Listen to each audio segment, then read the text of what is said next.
ఏకాదశి స్థానంలో 8 సంవత్సరాల తర్వాత అష్టమంలో కుజుడు స్వక్షేత్రకంగా ఉన్నప్పుడు అధిక జ్యేష్ఠ మాసంలో అనేక రకాల అష్ట కష్టాలు పొంచి ఉన్నాయి.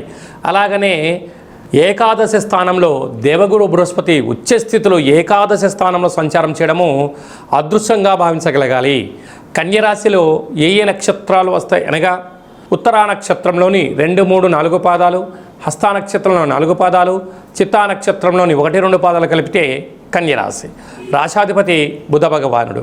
వీరికి షష్ఠమ స్థానంలో రాహు సంచార స్థితి, విశేషంగా వ్యయంలో 12వ స్థానంలో కేతు సంచార స్థితి. రాహు కేతుల మొదలైన సహగ్రహాలు ఉన్నాయి కనుక ఇలాంటి కాల సమయంలోనే ఆవేశానికి దూరంగా ఉండాలి, ఆలోచన చేస్తూ ఉండాలి.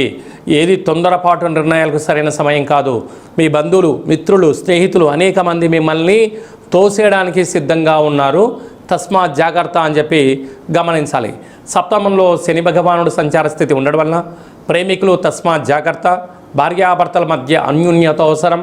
పార్ట్నర్షిప్ వ్యవహార కార్యక్రమాల మధ్య సయోధ్య స్నేహం కూడా అవసరం అని చెప్పి గుర్తు పెట్టుకోగలగాలి. అష్టమంలో కుజుడు దూర వాయు జల ప్రయాణాలలో అనేక రకాలైన సమస్యలు పొంచి ఉన్నాయి, తస్మాత్ జాగ్రత్త. అలాగా ఎన్నడూ లేనటువంటి విధంగా 12 సంవత్సరాల తర్వాత అధిక జ్యేష్ఠమాస సందర్భంగా భాగ్యంలో అంటే 9వ స్థానంలో రవి సంచారం చేస్తున్నాడు కనుక ప్రభుత్వ ఉద్యోగులతో చాలా జాగ్రత్తగా ఉండాలి అని చెప్పి జ్యోతిర్విజ్ఞానం తెలియచేస్తుంది. అలాగా ఏకాదశి స్థానంలో దేవగురు బృహస్పతి ఉచ్చస్థితిలో సంచారం చేస్తున్నారు కనుక ఓపిక, సహనం, పట్టుదల, ఆధ్యాత్మిక చింతన ద్వారా అనంతమైనటువంటి స్థిర చరాస్తులు సంపాదించబోతున్నారు అని చెప్పి గుర్తుపెట్టుకోగలగాలి.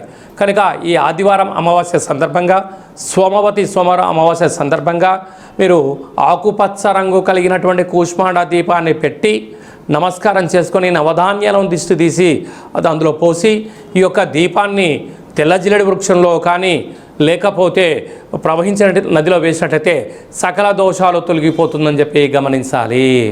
అలాగే మీ వ్యక్తిగత జాతకం తెలుసుకోవాలనుకుంటున్నారా? మీ యొక్క పేరు, పుట్టినటువంటి తేదీ, నెల, సంవత్సరం, పుట్టిన సమయం రాసి వాట్సాప్లో పంపించగలరు. 100 సంవత్సరాల జాతకాన్ని రాసి పంపించి మీరు పుట్టినప్పుడు గ్రహ గమనాలు ఎలా ఉన్నాయి, ప్రస్తుత కాలం ఎలా ఉంటున్నాయి, భవిష్యత్తులో ఎలా ఉండబోతున్నాయో సవివరంగా సంపూర్ణంగా తెలియజేయడం జరుగుతుందని చెప్పి గమనించాలి. డేటా బర్త్లు లేనటువంటి వారికి పేరు యొక్క మొదటి అక్షరాన్ని అనుసరిస్తూ రాశి స్థితిగతులు తెలియచేస్తూ రమణ శాస్త్రం ద్వారా అనగా గవళ ద్వారా భూత భవిష్యత్ వర్తమానాన్ని తెలియజేయడం జరుగుతుంది. ఈ కింది నెంబర్ని అపాయింట్మెంట్ తీసుకొని సంప్రదించగలరు.